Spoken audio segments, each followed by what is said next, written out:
Discover the top 3 mistakes harming your home service business and how to fix them. Chris Johnson here. Glad you're on the call today, and I hope you take this to heart because I'm going to talk to you about the top 3 mistakes home service businesses make and how to fix them.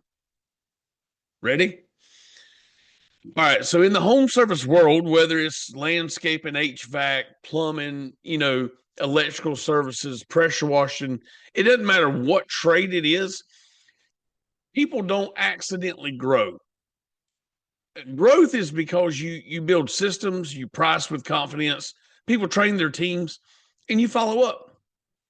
Now, after coaching hundreds of businesses over the last couple of years, I've grown to learn that there are really 3 main things that keep coming to the surface level, and these are the things that are killing small home service companies. And I want to tell you what they are today, and I want to give you the opportunity to fix them, or call me and I'll help you fix them. But anyway, let's break it down. So the first thing that you got to realize is you're underpricing your service. Now, this could be done by several ways, and it can be done because of several different mindsets you could have.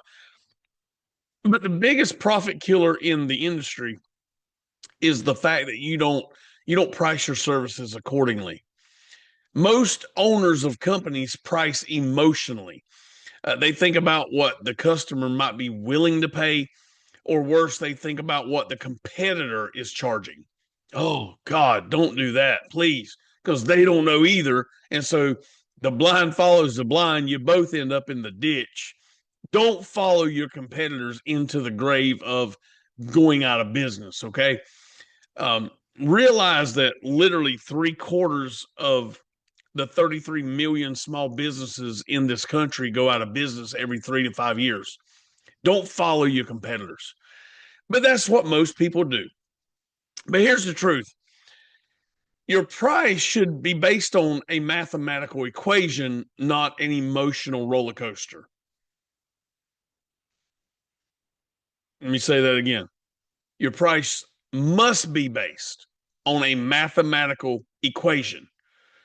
You say, Chris, what do you mean a mathematical equation? Well, if you understood your cost per hour, if you understood your overhead, your labor burden, if you understood what your equipment cost and what your desired profit margin is, those are all part of a mathematical equation. When you put all those numerics into the system, now you understand what it costs you to just show up. Just to go to work, what does it cost you a day? Do you know? There was a time I didn't know. And I was literally charging like $80 a house to wash a 1,500 square foot home. And I thought I was doing really well. I didn't know there was any other way to do. I know everybody's like the $99 house wash guy. I was a $75, $80 house wash guy. So give me a break. Here's the reality. I didn't understand what it costs to run a truck. I didn't understand what it costs to buy a new piece of equipment. I didn't understand what in the world workers' comp was. I had no clue what general liability was. I was running my business as if it was a hobby, a side hustle, as most of you are. But if you don't know your numbers, then you don't truly know your value. And you'll underprice every single time because you don't have a clear mathematical formula. Now, here's the reality, guys. It's costing you so much money to stay underpriced. Let's think about this. You stay very busy, but you're never profitable. Your team gets burned out because they're working like dogs and you can't reward them at all ever. Your team feel pressured to take every single job that comes their way. You feel pressured to take every job, no matter how undesirable some may be. You can't afford good employees, so you're stuck with bad ones. You stunt your ability to grow. Underpricing isn't just a money issue, it's a leadership issue. It's a mindset issue. It's a values issue. So you've got to address the issues, okay? But here's how you can fix it, all right? I want you to see how you can fix it. Build your pricing around real numbers. Learn your actual KPIs. Learn your metrics. Know your hourly rate.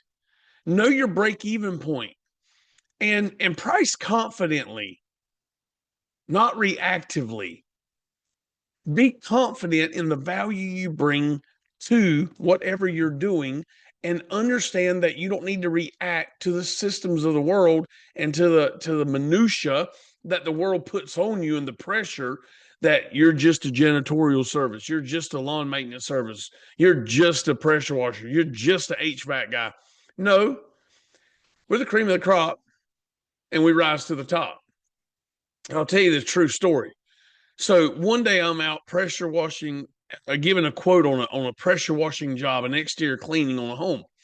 And I give the quote, and the fellow was a relatively high paid lawyer. And he said, "Man, that's pretty expensive. How long do you think it's going to take?" I said, I don't, probably 3 or 4 hours.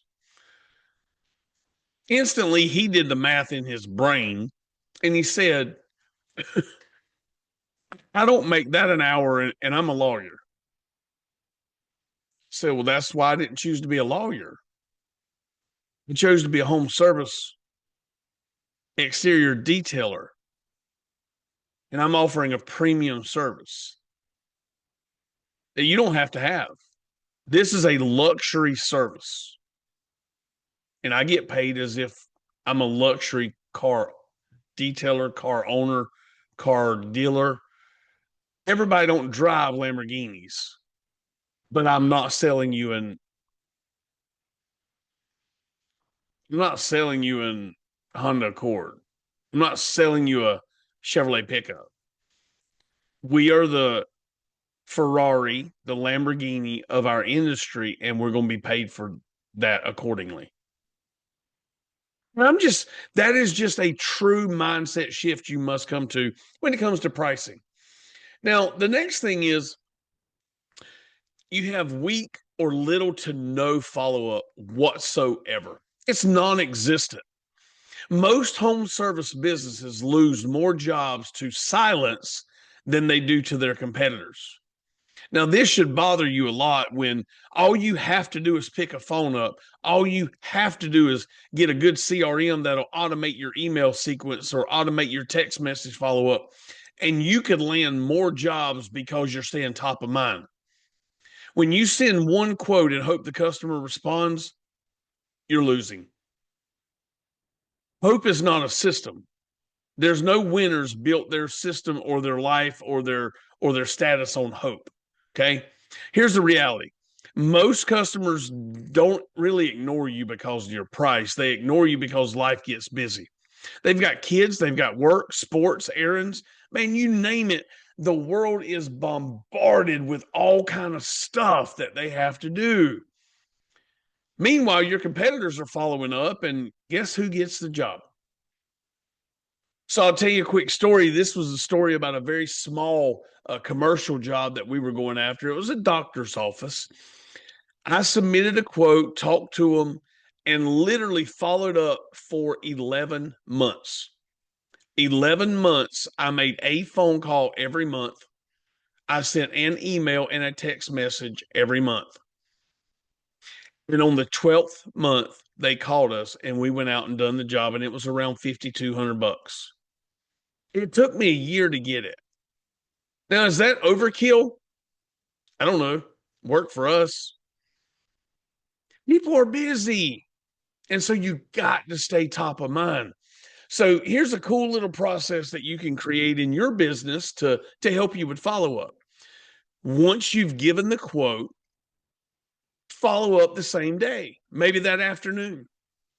Follow up 24 hours later. Then after the 24 hours, 48 hours later, do another follow up. After the 48 hours, 3 days later, do another follow up. Then 7 days later, do another follow up. 14 days later, do another follow up. And from that point on, monthly long term nurturing is the follow up sequence that I use. The companies that follow up win. Not because they're the cheapest, but because they're the most present and they're the most thought about. Follow up is leadership. It shows to the customer that you value what you offer and that you value the relationship. It's a really big deal. So you got two things to work on so far. One, get your pricing right. Two, institute and implement a follow-up system.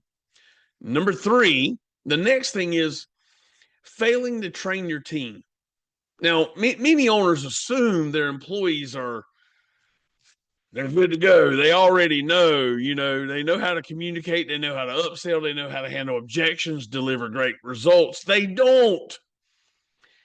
So there's two parts to this training thing that I've seen in companies. One, the owner gets so burned out that they just hire a warm body and put in a seat or in a technician's role, and they take their hands off assuming everything is good, and they don't really care because they're so exhausted. Two, the owner thinks that nobody can do it as good as they can, and so therefore they have to just do it all, and they won't train anybody on how to do it because they've been burned one or two times, and therefore they're just going to stay on the truck.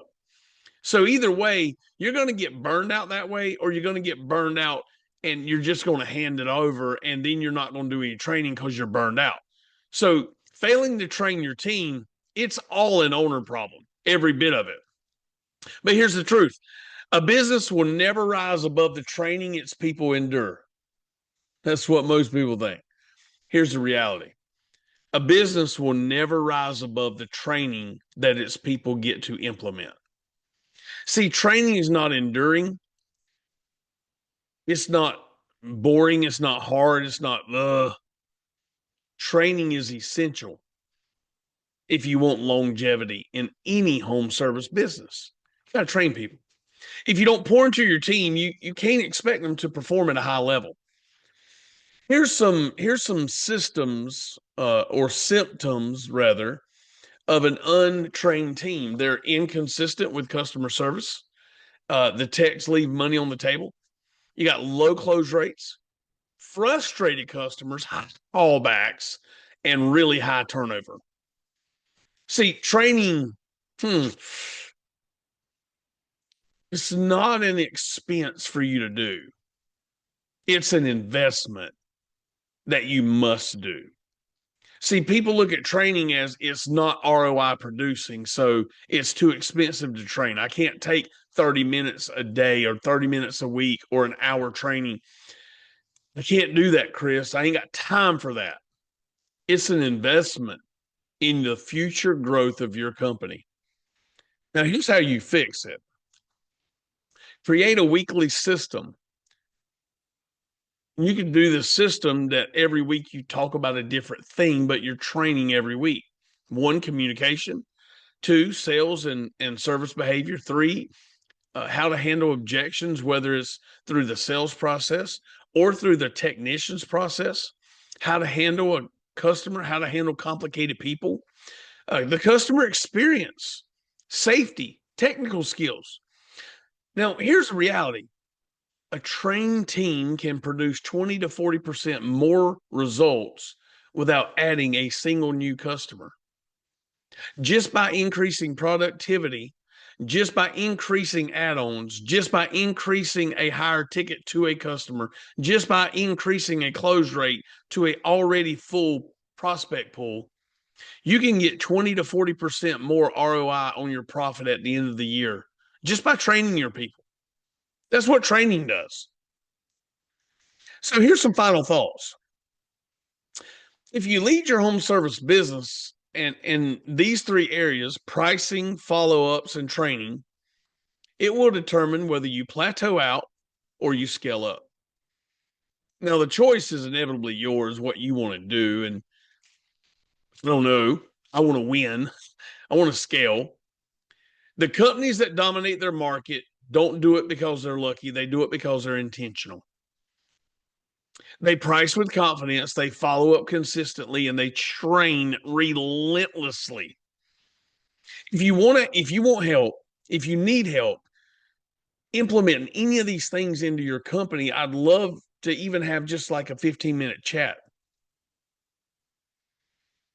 You can look me up on Facebook, LinkedIn. You can look me up on chrisjohnsonleadershipservices.com. I have Calendly links all over the place. You can tap into any one of my Calendly links. I'd love to talk with you. I'd love to help you. But even if you don't get my help, if you don't talk to me, make the incremental changes today to make sure that your tomorrow is sustainable. Hey, from Chris Johnson, I pray God bless you, help you, nourish you, and lead you in Jesus' name. Have a great day.